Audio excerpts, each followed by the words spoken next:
Welcome sa Durs 2.0. Fresh at nagbabagang happenings ba ang hanap mo? Mga padabarkads man yan o mga trending topics? Pues, sagutan natin yan. Kaya naman isubscribe nyo na ang ating channel para sa mga nagbabagang balita everyday.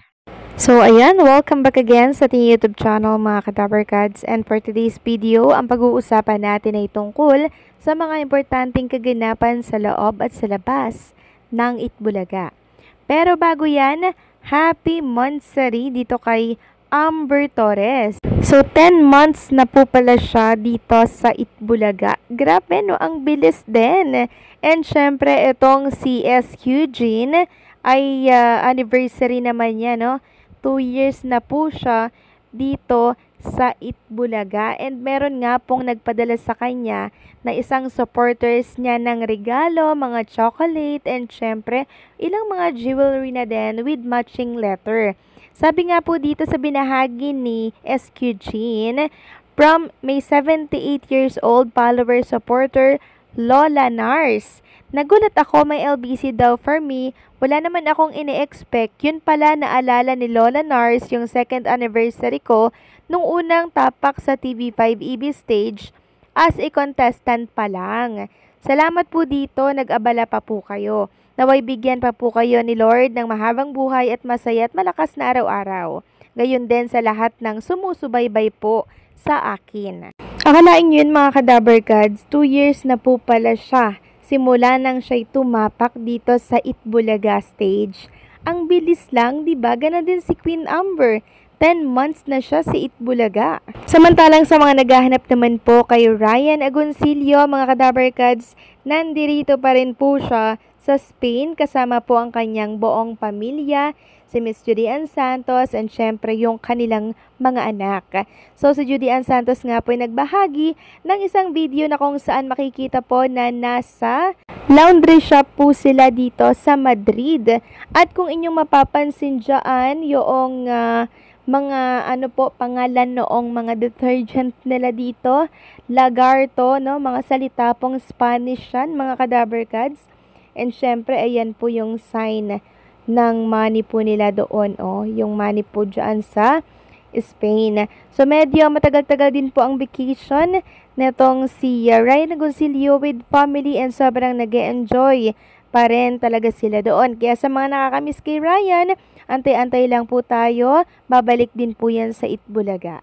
Samantalang congratulations naman po dito kay Atasha Mulak dahil kahapon po nagkaroon itong ini-endorso niya na brand which is itong Cetaphil ng bagong product. So kahapon po ni-launch itong Cetaphil Gentle Exfoliating Cleanser and Lotion. Samantalang, pag-usapan naman natin ang tungkol dito sa meeting na naganap nitong nakaraan with isang Itbulaga host po. Yes, mga kadabarkads, may bagong offer po na project sa isa sa mga Itbulaga host ng Itbulaga Queens po. Yes, mga kadabarkads, walang iba kundi po si Julia Barreto. So, meron po siyang bagong gagawing project. Kasama niya po dito si Enrique Hill. Magkakaroon sila ng reunion project, no? So sabi nga dito, Enrique Hill and Julia Barreto were seen in a meeting with acclaimed filmmakers Dan Villegas and Antoinette. The two actors worked together before on the Kapamilya drama series Mirabella taong 2014 po yan. Makikita nga dito yung naging meeting po nila. Siyempre, yung producer, yung si Julia Barreto, si Enrique Hill, na pag-usapan na nila ang project na to. Kaya ang tanong ngayon ng ilang mga dabarkads, mawawala po ba or aalis si Julia Barreto sa Itbulaga sa oras na simulan itong project niya with Enrique Hill? So for sure mga kadabarkads, ganun po ang mangyayari. Kasi kailangan nilang mag-focus doon sa project na gagawin po nila para 100% yung maibigay ni Julia Barreto dito. Same sa case ni Atasha Mulak, di po ba? Pero babalik at babalik yan once na matapos na po yung mga project na ginagawa po niya. Ganon din po si Atasha Mulak. So meron na namang mawawalang Itbulaga host. And alam na naman natin yan na ganyan po talaga yung mga mangyayari. Pag may nawawala, may mga pumapalit. Next topic naman, pag-usapan natin itong naging announcement ng TVJ kagabi.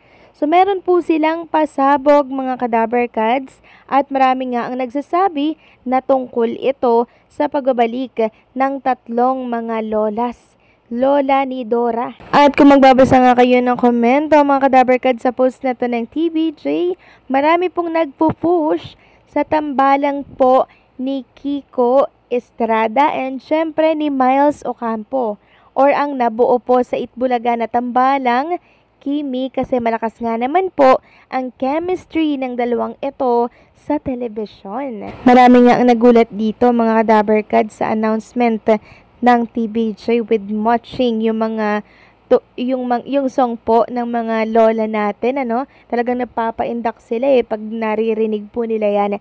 So, parte ito siguro ng nalalapit na 46 years anniversary ng Itbulaga. Samantalang, pag-usapan naman natin itong nangyari po sa The Clones kahapon na kung saan talaga naman pong kagulo na dito sa stage.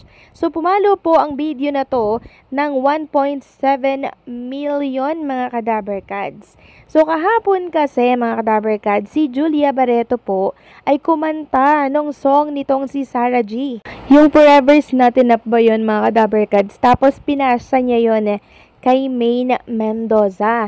And grabe mga Kadaver Cards, sobrang napabilib po si Julia Barreto. Napapalakpak pa nga po nang bumirit ng husto si Maine Mendoza. Talagang nagwala siya sa stage. Yung boses pa lang niya mga Kadaver Cards at yung senyas ng kamay niya, grabe, pang singer talaga.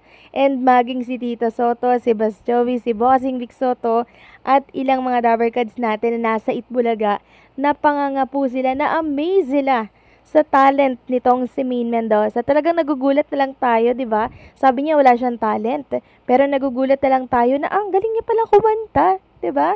Kaya naman, nung pinasa na po ni Maine Mendoza yung kantang yan kay Raisa Madison, grabe. Yung reaction po ni Tito Soto, napatakip na lang siya ng mukha mga Kadaver Cards na parang gusto niyang maiyak kasi laga pa kay Raisa Madison Para bang nadismaya sila nang si Raisa Madison na po yung kumanta. Pero aliw naman po mga Kadaver Cards. Talagang nagwala si Maine Mendoza sa Itbulaga stage. Talagang pag si Maine po yung andyan at bumana, talagang tatawa lang kayo. Talagang tunay na komedya ng isang Maine Mendoza. Nakaka-amaze. Kayo din ba mga Kadaver Cards na amaze sa ginawa po ni Maine Mendoza kahapon? Please comment down below. So paano, hanggang dito na lamang ang update natin. Maraming salamat sa patuloy na pagsuporta.